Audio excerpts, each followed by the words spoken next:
I'm Deborah Scheck. I'm a board member with Chevy Chase at Home, and I'm chair of our guest speakers committee. Chevy Chase at Home is a neighborhood organization that provides social and educational programs to our community, as well as support services to older adults. Our caring volunteers provide rides to doctor's appointments, tech support, friendly visits, and household assistance for our members. We invite you to learn more about Chevy Chase at Home and consider becoming more involved as a volunteer, a member, or a supporter. If you look in the chat, I put our website details in the chat if you want more information about Chevy Chase at Home. A few housekeeping notes before we get started. This program is being recorded for those who are not able to join us this afternoon, and questions will be welcomed after the presentation, either by speaking up or typing them into the chat, and then I'll manage the chat. So today's speaker is Christine Fallert Kessides. She was born and raised in Pittsburgh, Pennsylvania, and was particularly interested in her German ancestry. After reviewing her family's genealogy and reflecting on some of her relatives' experiences, she was inspired to write the book Magda Standing, which she'll talk about today. Christine attended college at Northwestern University and graduate school at Princeton. She had a career in international development, writing policy reports for the World Bank, and in her spare time, she volunteers with nonprofits that support women and families. Christine lives in the village with her husband and sees their 4 children and grandchildren often. Welcome, Christine. Thank you, Deborah. Thank you, and welcome all of you out there who are joining this talk. And I really want to thank Chevy Chase at Home. I'm also a volunteer, typically a driver, and it's a great organization. So a lot of people ask me, how did I come about writing this book, which is historical fiction? Well, first of all, I think like many of us, we often mull over stories of family lore. All of us have stories that are told by our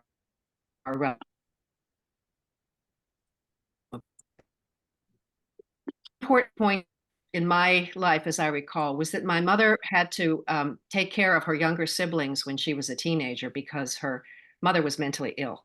And at the time, it was not talked about. It was very much a mystery to everyone, but she was hospitalized with mental illness.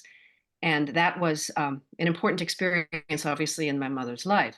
She was mentored by 2 elderly aunts who were unmarried school teachers and who were a very important influence on her and provided both discipline and inspiration to her. And my mother passed that message on to me. Another important point about family stories in our case was that 3 in the grandparents' generation died in the Spanish flu. My grandfather, when he was in his 30s, my dad was 4 years old. And my grandmother on my mother's side lost 2 siblings in their 20s. So the Spanish flu always kind of hung over as a sort of a shocking, definitely traumatic thing that affected that generation. Other family is that we were very much aware that everyone that we could identify had come from Germany, had immigrated from Germany in the 1800s. And so I started exploring that history.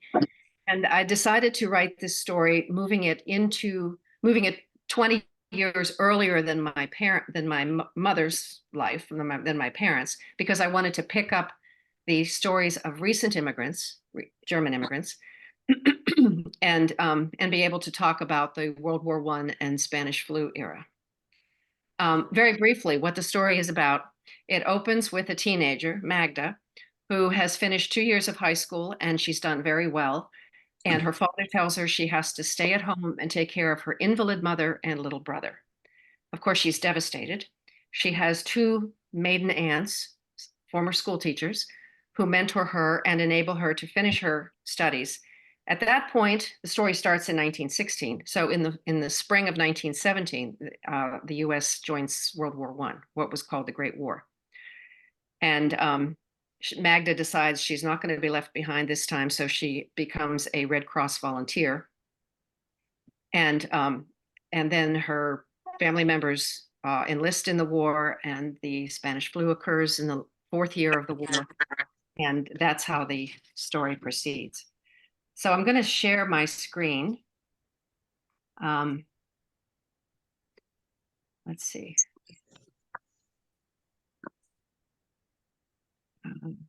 No, it's not what I want to share. Let's see now. Sorry, here we are. Can you see it yet? No. Okay, let's see. Hold on here. This is always hard to get challenged. Okay, here we are.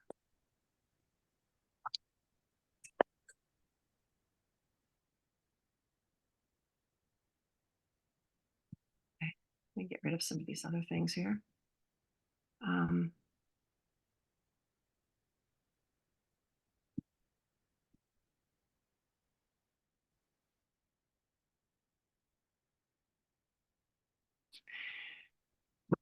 So the story is set in Pittsburgh, where my relatives, most of my relatives, immigrated.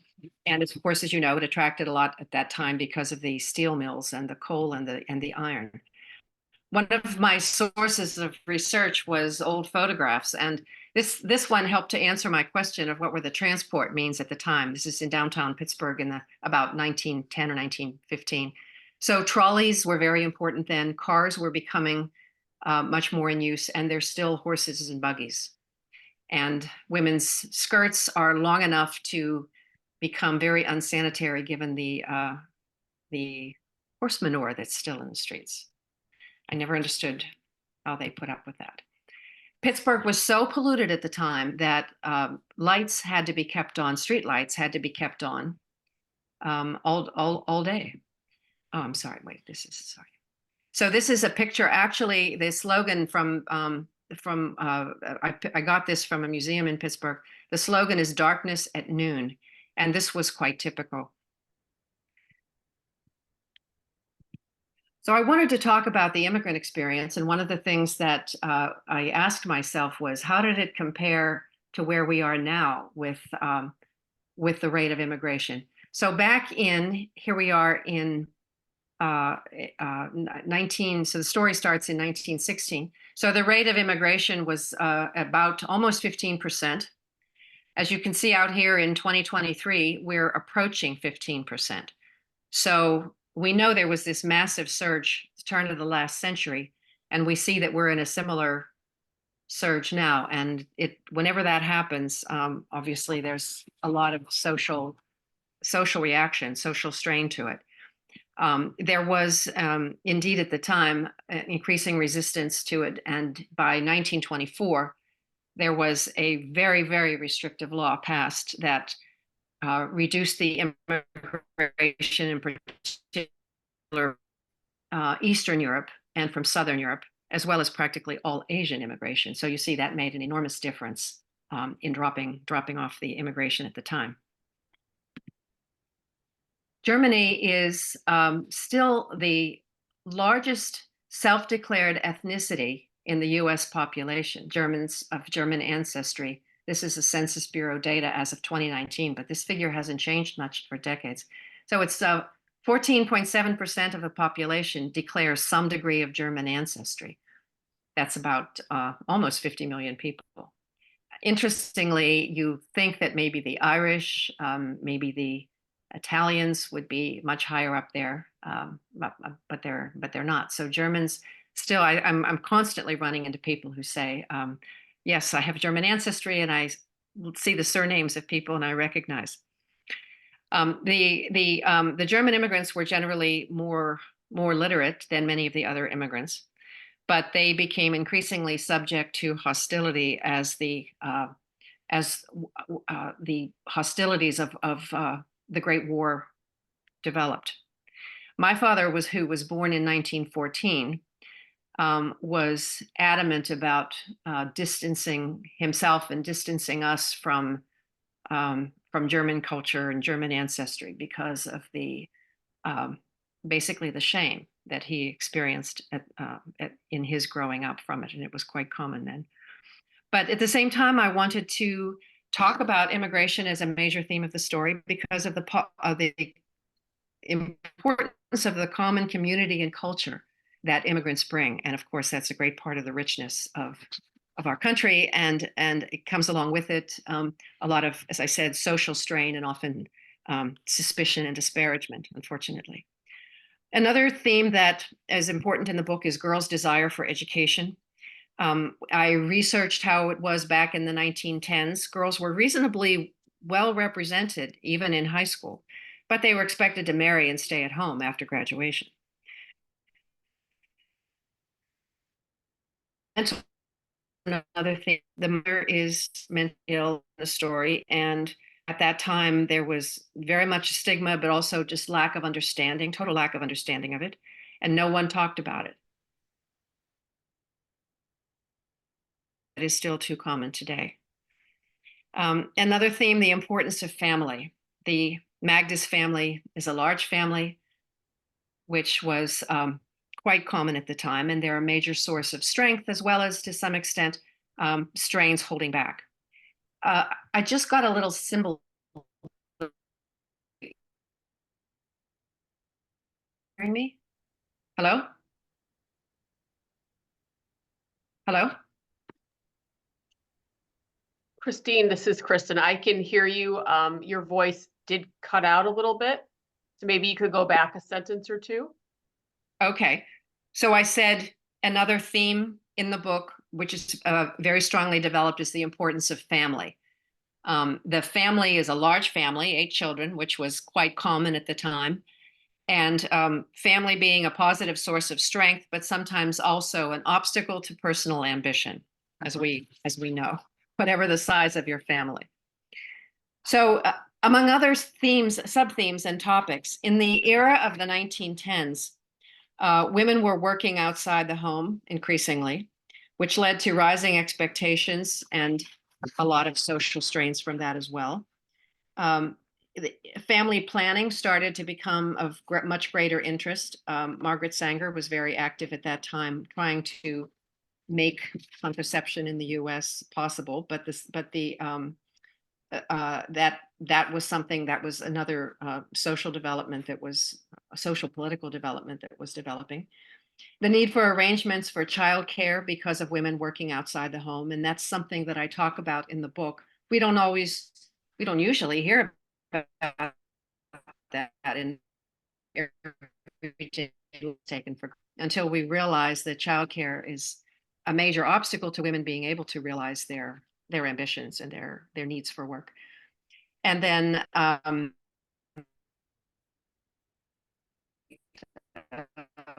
women's suffrage, which was finally voted in after the war in 1920.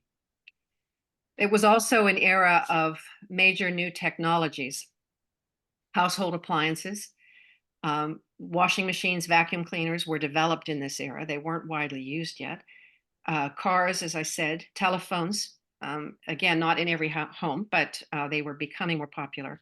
Electricity and films. Now, the war, the Great War, which is the background of the story. Actually, it's more than background. It started in Europe, as you know, in 1914.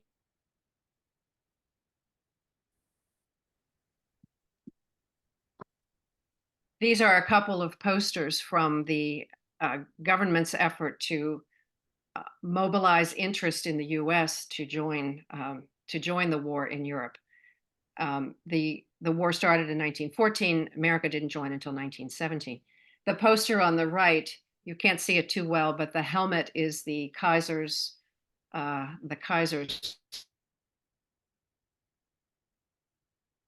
dress here is the popular meme of the time. One of the things about World War I is that I think history has relegated it because of greater attention to World War II, particularly in the US, because it was not fought on our soil. Also, the US was only in the war 20 months, whereas it raged in Europe more than 4 years.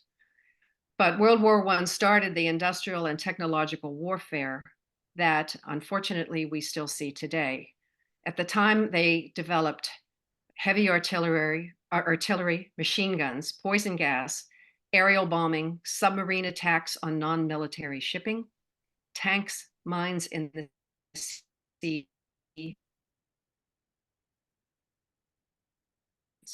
These were used to some extent by both allies and Central Powers. And sorry to say, we see a further development of all.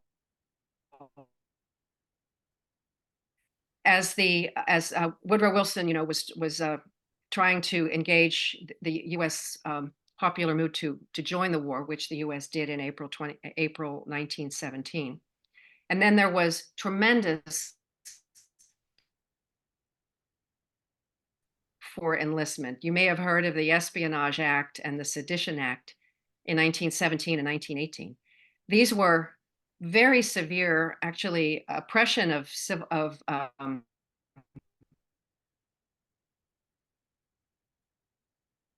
conscientious objectors and German speakers, people who were seen speaking German, reading German newspapers, reading German books, were in many cases arrested and treated in summary fashion. Anyone heard speaking against the war. The mobilized forces grew from less than 150,000 at the time the US entered to 4.4 million at the end of the war. And one of the things that I learned from my research that I found quite interesting was that the US really didn't have an army to speak of at the time. So that was one reason for delaying getting into it. And then they jumped up to 4.4 million. Compare that, by the way, to about 2 million drafted for Vietnam. So there was a lot of pressure against so-called shirkers, and I talk about that in the book as well. Now, the war accelerated women's work, and Red Cross and Red Cross aides became very important. By the war's end, 1/3 of the US population was either a Red Cross donor or serving as a volunteer. This is a picture of some of the Red Cross nurses putting bandages together. I thought the poster in the back was quite interesting. If I fail, he dies, which puts a heck of a lot of pressure on the women. They had nothing at all to do with the war, of course.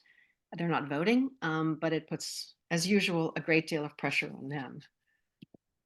Here's a scene of the Red Cross volunteers shipping out along with the soldiers. And I describe a scene like that in the book. One of the nice things, I'll just say as an aside, in doing historical research is sometimes the unexpected places where you find details that you can blend into your story. And I found photos to be very useful in that regard. And this is another view like that mentioned Red Cross establishing 54 hospitals overseas. And in the book, Magda aims that she's going to be part of that. But one thing to just say about World War I, even though we don't, as I say, in the US, we don't hear too much about it. The impact, this is a quote from Adam Hochschild, who's one of the historians of World War I. He said, more than 35% of all German men who were between the ages of 19 and 22 when the fighting broke out were killed in the next 4.5 years. For France, the toll was proportionately even higher. 1/2 of Frenchmen aged 20 to 32 at the war's outbreak were dead when it was over. Now, in the US, as I said, we only really were fighting on the ground for about 12 months. And there were 117,000 combat deaths for the US, which is twice the figure for Vietnam, which is our historical war reference in our lifetime. So twice the numbers died in Vietnam, but in Vietnam, they died over 10 years. And the 117,000 combat deaths in the US were in 1 year, 12 months. Now, again, just to give a visualization of it, this is a photo of near Verdun, France, which was one of the major battles. And this is like 120 years later, when there are still pits from the artillery in the fields. Trees have grown over it, but as you see, this is still the visual effect of it. Now, this war was bad enough, but after it had been fighting for 4 years, the Spanish flu struck. As you know, it had nothing to do with Spain. It just was that Spain was neutral, so Spain reported it more honestly. There were 3 spells from the beginning of 1918, but the very, very worst was between September and November of 1918. As you know, it struck down mainly people in their 20s and 30s. 1/5 of the global population and 1/4 of the US population became infected. The Spanish flu caused the average life expectancy in the United States to fall by 12 years. COVID-19 caused a 2-year decline in life expectancy, according to the CDC. One of the questions I asked myself was, how does this compare to COVID-19 that we just experienced? So globally, back in 1918, the global population was 1.8 billion on the left of the graph. Spanish flu deaths were at least 50 million. Some estimates put it at twice that because they didn't have really good records. So that's a death rate in the population of 2.5%. For COVID in 2020, the global population was 8 billion. COVID-19 deaths, 6.7. So that's 0.08%. So clearly COVID was nowhere near as virulent. Just to look at the US in 1918 was 105 million people. Spanish flu deaths, 675,000. So a rate of 0.6%. COVID in 2022, the US population was 338 million. COVID deaths, a little over 1 million. So that rate is 0.3%, which, by the way, is not that big a gap to the death rate in the US for Spanish flu. It's half, but it's not as big a drop as we saw globally. And why was it so bad? Well, not too surprisingly, because even though they knew it was contagious, but there really wasn't anything they could do when the when the attention of the government was entirely on the war. And this was an example of a troop ship, whether it was going over to France in these months, because they didn't know the war was about to end in November of 1918, or whether it was on the way back. But either way, you can see how extensively it would have been contagious. And this is a scene among many others of how some community center was turned into a hospital. John Barry, who's one of the main historians of the Spanish flu, said it killed more people in 24 weeks than AIDS has killed in 24 years. It killed more in a year than the Black Death, the bubonic plague, killed in a century. One of the interesting things, very surprising things I learned in my research is that Pittsburgh was among the hardest hit cities in the US. It had one of the highest death rates, which perhaps helps explain why 3 of my relatives died in it. And apparently the reason is that the population wasn't all that healthy. You can imagine with all that pollution, and also neglectful public health measures. So the local government fell down on it. Just to compare the deaths among mobilized forces in World War I, which was about 9.7 million. That compares to the 50 million that died in the flu. The 9.7, of course, does not include civilian deaths. One thing to note is that if you look back to your family records and you see family members, particularly young ones, who died in the months of September to November 1918, most likely that was Spanish flu.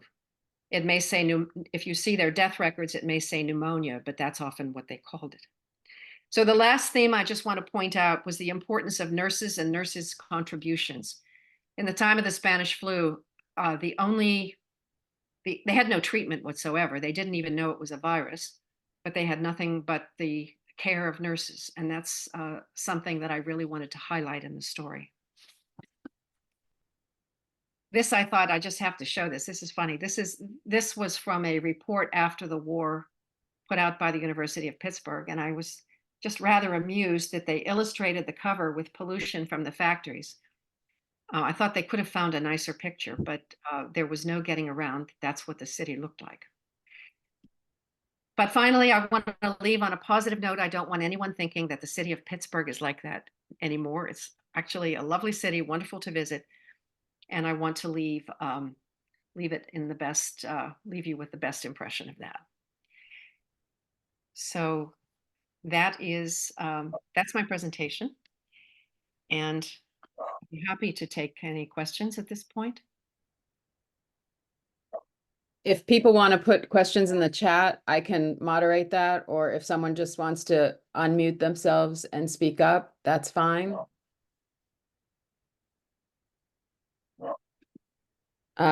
I'll start with a question. I read the book and I enjoyed it very much. It's very well written. I recommend it to everyone. It struck me that all the characters were likable, sort of good people. There wasn't really, in my mind, a character that was, a real villain, or so I thought, maybe that was because there was such hardship in the story, and with what was going on with the war and the flu, and death and depression. Was that kind of your strategy, to have the characters really, likable in contrast to that, or what was your thinking around that? Yeah, that's an interesting point. I wouldn't say I was deliberate about it, but it came about partly because, yes, the villain is the war and the Spanish flu. And in the beginning of the story, Papa, because he takes Magda out of school, she resents him greatly. She also resents her mother because of her mother's failure to be able to pick up and do her job as a housewife and mother. But Magda develops an understanding of them, and in that sense realizes that they're not bad people, they're not uncaring people, but they have stresses of life that have caused them to have to be the way they are. The other thing is, I was writing the book from the beginning. I was writing the book with the notion that I was writing for young people. Although the book, I know, has been enjoyed by people of all ages, but I was writing with a thought that I wanted young people to know a story that had happened, way, way, way before today's times. And young people have so much sources of anxiety today that I didn't want to add unnecessary ones of, nasty people and so on.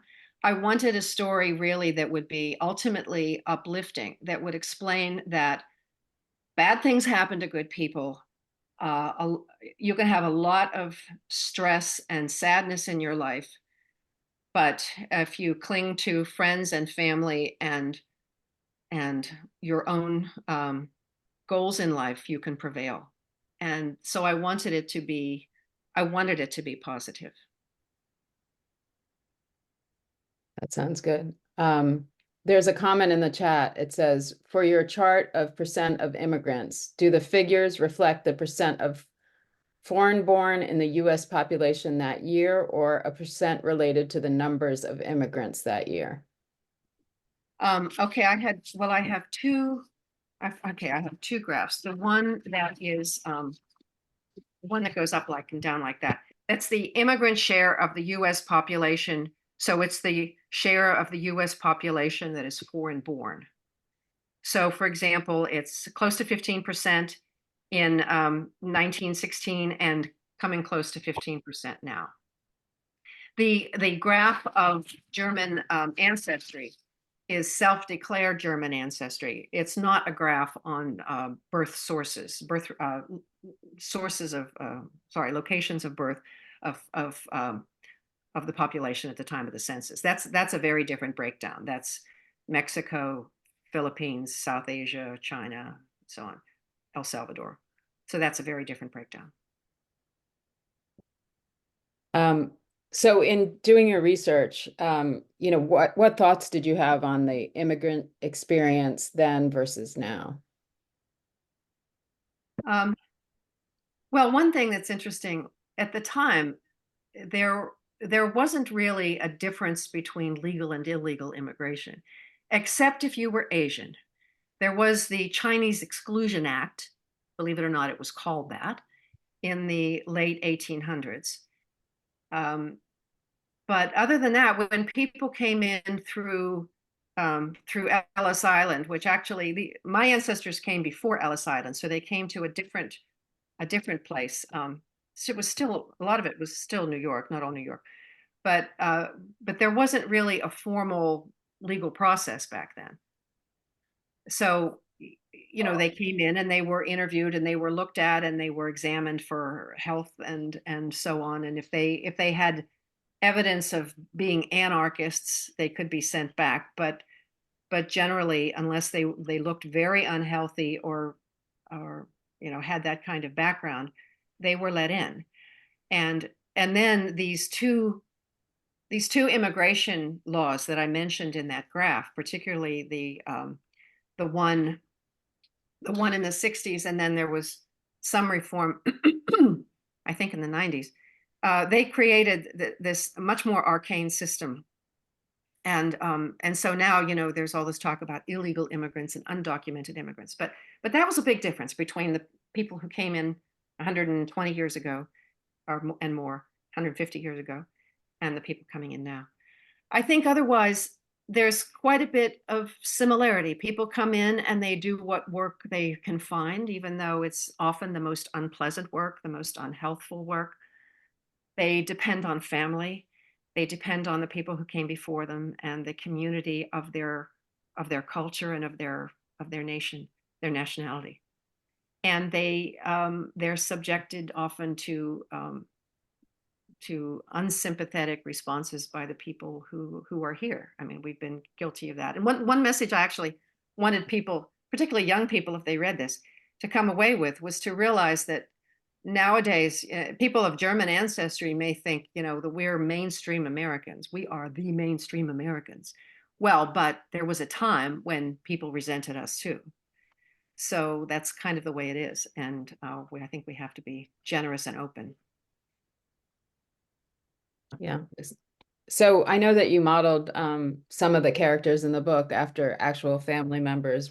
Did you have family that was in the Red Cross or involved in setting up childcare and that kind of thing, or did that come more from your imagination? Well, my paternal grandmother did study nursing before she was married. She didn't get a formal certification, but she was very proud of her having studied nursing, and she talked about it. So that was something that I wanted to refer to. I didn't have family connections to the Red Cross, but I read a lot about it. As part of my historical research, I realized how important it became at that time. And so I talked about it in that way. I didn't really have much in the way of family records. And unfortunately, as I seriously started to think about writing this book, most of the family was gone. I hadn't interviewed them. I have one uncle who I interviewed a couple of times for what he might be able to tell me. But mostly I drew on research that I had done, other memoirs, fiction, and nonfiction.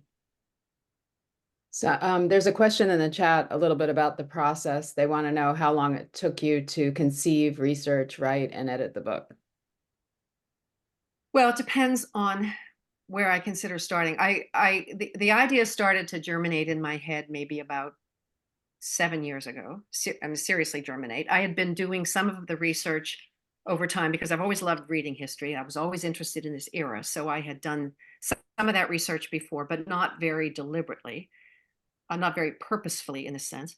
Round about 2016, I discovered the German American Heritage Museum downtown, which has which sponsors some research and archives of immigrant stories and so on. And so I found that very helpful. I really delved into that to a great extent. Now, the first writing I did of it was 2017. I wrote a couple chapters, I wrote an outline, and then I did nothing for 2 years, nothing, except read, general reading, because I just felt I don't know how to write a novel. I had not written anything like this before. And I started taking classes at the Writers Center in Bethesda, which I highly recommend. It's an excellent nonprofit. It's been around for 50 or 60 years, I think. And it teaches short classes taught by published writers. And they helped to make me understand the elements of craft, plotting and character development and dialogue and pacing and these important features. And then I took other classes with several other organizations. I got into a writing group, and they helped me move forward. From one of my early classes at the Writers Center, I was, very nervous. I thought, I don't know how to do this. And the instructor said, it reminded me when you have a child and the child says he wants to be an astronaut, and you say, well, if you study hard, you can be an astronaut. And the teacher the first day said, you want to be a novelist? Well, if you work hard, you can do it. And so I felt, yay. So that gave me confidence. I sort of had to believe, that I could do it. So I guess the biggest part of the work was spread over about 5 years. And the pandemic, ironically, was somewhat fortuitous. I'm sorry to say it wasn't for many people, but it took away most other distractions. So I really focused on that. And the other thing that was helpful was having so much information available online. Because originally I thought I would have to go to the medical library of the National Institutes of Health, and to go to the Library of Congress, and spend hours and hours and hours there with the librarians. But I was able to get really what I needed online to a great extent. And then what was the process like for getting it published? Well, so the publishing industry has gotten, in some ways, it's gotten very consolidated into a few big ones, but there's been also a proliferation of a lot of small independent publishers. So with the traditional publishers, you write what's called a query letter, which is a rather formulaic kind of cover note, and then to an agent, and then if you're lucky, an agent picks it up and tries to sell it to a publisher. So I tried that for about 24 agents, and some publishers accept submissions without an agent. So about 24, got about 24 pink slips back. And then another option at the other end is self-publishing. I know lots of people who've self-published. There's lots of services that can help you do that, but then you have to hire the editors, the designers, the production people, and manage that process yourself, which I thought would be kind of intimidating. I found the middle option, which worked well for me, is called hybrid publishing, which is where it has elements of both. This was a selective hybrid publisher who is actually based locally in our area, called Bold Story Press. It's a publisher that focuses on women writers, and I sent my manuscript to her, and she had very experienced staff of editing, design, and production. And in the way the hybrid works is you pay a fee up front for all those services. Whereas in the traditional publishing, you don't pay anything up front, and you get back royalties if it sells. So that's what you get back in the way of revenues, and typically with a very low royalty rate. Hybrid publishing gives a better royalty rate. So that's what I did, and the hybrid publishing option also, I think, worked more quickly than the traditional would have, because what can happen, excuse me, what can happen with traditional is that if you get an agent, and they say less than 1% of queries are picked up by agents and traditional publishers. And if an agent takes it and then he or she tries to sell it to a publisher and may not succeed in doing so, so you may lose months or a year, and the agent comes back and says, sorry, nobody's picking it up, and then you have to start all over again. So that was my publication journey. Interesting. Does anyone else have questions for Christine? I am Julia Need. I am a friend of Christine.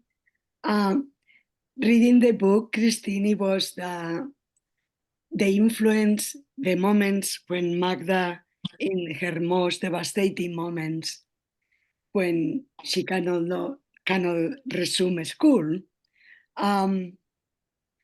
the influence of Magda's aunts, the educators that provides to her such a light and positivism, it was super inspiring. And as an educator myself, I think it just is such a wonderful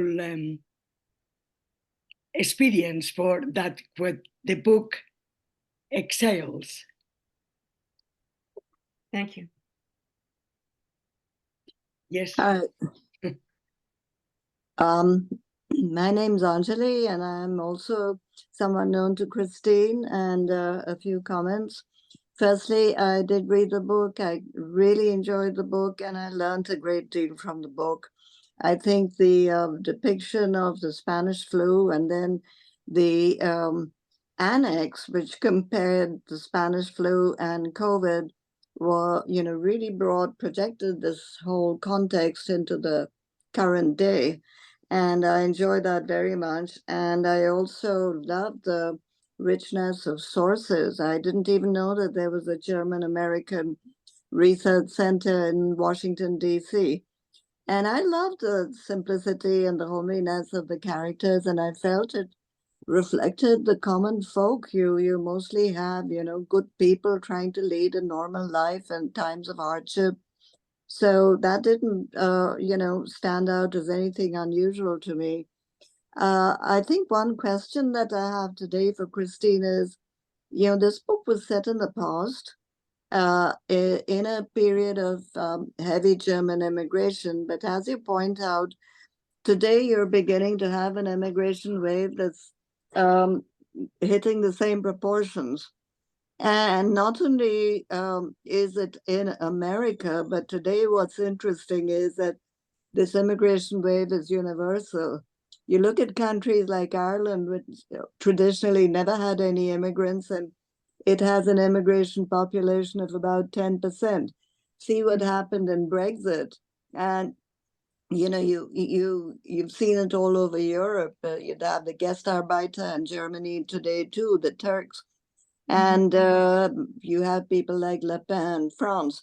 So it's becoming much more of a universal phenomenon.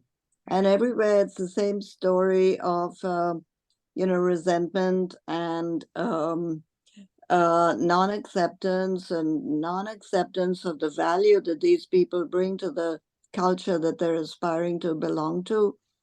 And this is usually accentuated by difference of looks, by difference of language, and phenomena like that which make them stand out a little more. I know from my husband's family that they too were German in origin on both sides, and there was the same business of clamp down on your language. But what I ask you now is, where do we go today, and what can your book do, and what can you do to speak to the immigration of today, both in America and in the wider global context? I'm an immigrant, and a very recent immigrant with a US passport that's less than 2 years old, although I've lived in this country for 40 years. If you like, my adoptive daughter is an immigrant, though she came in with a US passport and has been an American for 25 years, all her life. But she still talks to me, and I find this very painful about the fact that she encounters discrimination.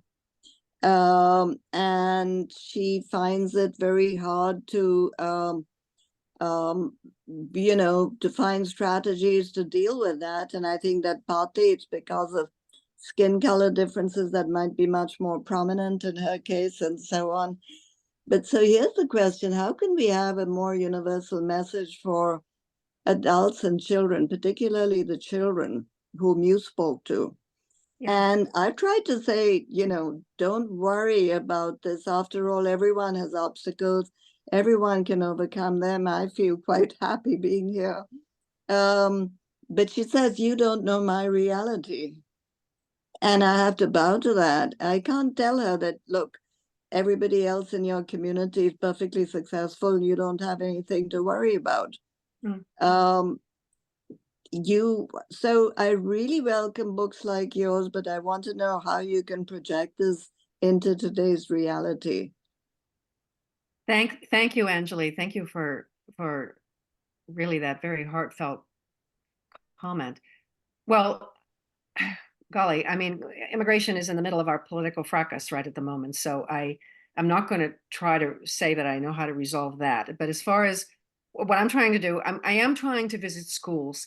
I've visited some middle schools and high schools, and I want to try to make this part of a history lesson. I mean, I think part of the problem is a lot of people just don't realize, they don't understand history. They don't read history enough. They don't think about the fact that it takes a while for societies to adjust, but the society gets richer with immigration and the variety among us.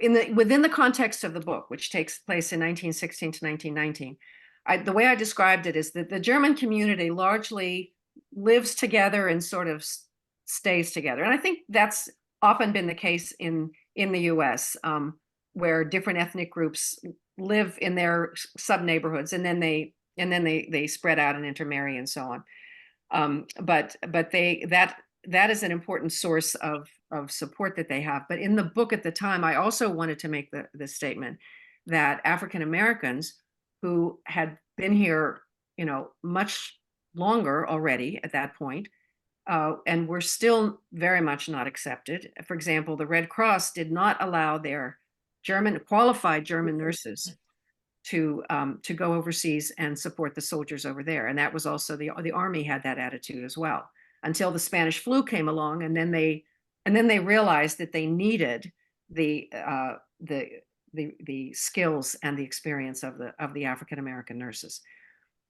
So I kind of felt an obligation within this story to partly communicate that, and that's still very, very much an issue that we're dealing with in the U.S., as you know. So I don't have an answer for you or for your daughter, but I just think somebody was telling me yesterday that she felt that the book gave a good message of empathy, and I feel very gratified if that's true. I hope that is true, and I really was, as I explained partly in my answer to Deborah about how she came to understand her parents, is that I think understanding what other people are going through, that other people have similar needs and feelings and thoughts as you have. If you can be empathetic, that would solve a great deal of our problems, as opposed to just having this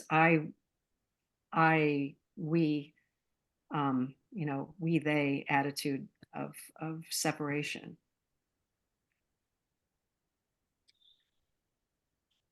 Thank you.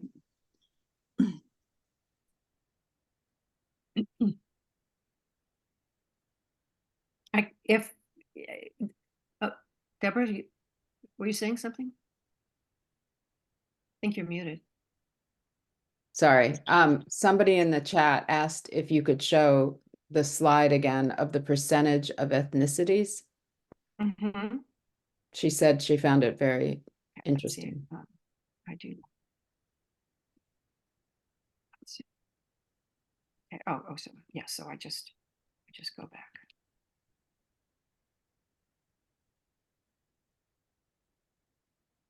Okay, here we are. Can you explain, do you know what the question is that the Census Bureau asks? I think it asks what is your ethnic background? And I don't know if it was a totally open-ended question or if there were some choices. I suspect it was open-ended because, first of all, you see some 7.2% said American. Mhm. So, you know, they didn't say anything other than American. And So these are not mutually exclusive. oh, that's absolutely the case. I mean, somebody may be aware of being 25% German, let's say, but Mhm. and they may have written, you know, 4 different ones. But what this is saying is what percentage of the population declared German, Mhm. and 14.7% declared German. And I think Somebody's adopted, that's just left out completely. if somebody, so I'm sorry. If somebody is adopted, that's left out completely. Well, they may not know, or they may know where they're adopted from. Some people do know where they're adopted from, right? Yeah. So does this choice bar appear on the bottom of your screen too? This mute video, etc. It's very annoying. It's at the bottom of my screen. Okay. Yeah. And also one of the reasons I think that German remains very high here is that 1924 law really slammed down on Eastern and Southern European immigration. So, for example, that was the law that prevailed that kept out Jewish refugees during the Second World War. So consequently, certain nationalities, Irish, for example, Irish is 10.6%. They were still being allowed in, but Italian is down to 5.5%, and there was a very deliberate effort to keep out Southern sort of Mediterranean immigrants. Some of the political statements at the time referred to them as dark, you know, as opposed to the fair nationalities. So that was, yeah, but this is definitely self-declared. Somebody could have, you know, I guess you can be what? You can be 1/16 of something, right? If you know your grandparents and your great-grandparents. So that's how this is. I'm not sure they ask the same question anymore, but this was still, you still see this cited because their figure hadn't changed much for Oh, this is as of 2019, not the date of the Census Bureau statistics. Well, I think what it was is, you know, it takes years for them to continue to analyze the data that comes out of Okay, the census. sure. And they also Yeah. have these community surveys that are smaller sample census surveys that are done. For example,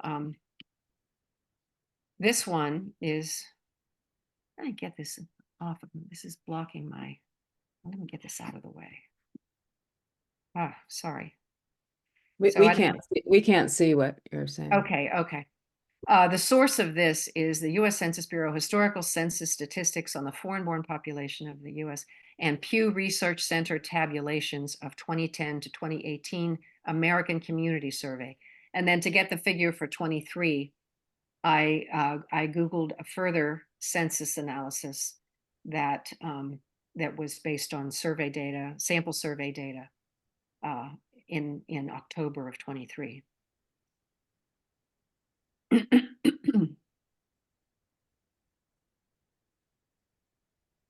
So,